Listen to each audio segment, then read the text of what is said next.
గుంపుని చెదరగొట్టడం కోసం ముందస్తు హెచ్చరికలిచ్చినారు. మీరు వెళ్ళిపోమని. వెళ్ళిపోని పక్షంలో తర్వాత ఏం చర్యలు చేయబోతున్నారు చూస్తున్నారు. చూడండి, ముందుగా ఉన్న సెక్షన్ ని ఇన్ఛార్జి గారు ఆర్డర్స్ ఇచ్చినారు ఛార్జ్ చేయమని.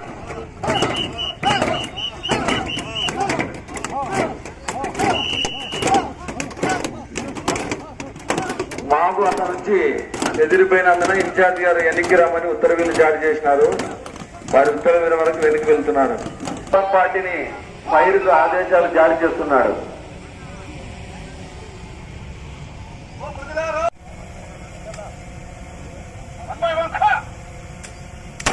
ఇన్ఛార్జి గారి ఉత్తర్వుల వరకు ఫైర్ జరపడం మొదలు పెట్టినారు.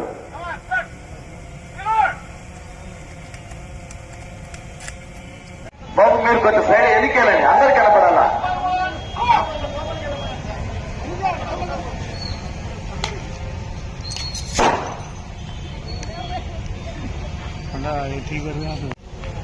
మాపును చెదరగొట్టడానికి ఇందాక 2 టీయర్ గ్యాసులు వదిలినారు.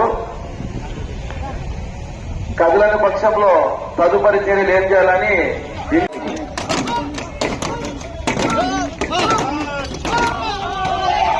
ముందుగా ఉన్న సెక్షన్ ని ఇన్ఛార్జి గారు ఆర్డర్స్ ఇచ్చినారు ఛార్జ్ చేయమని.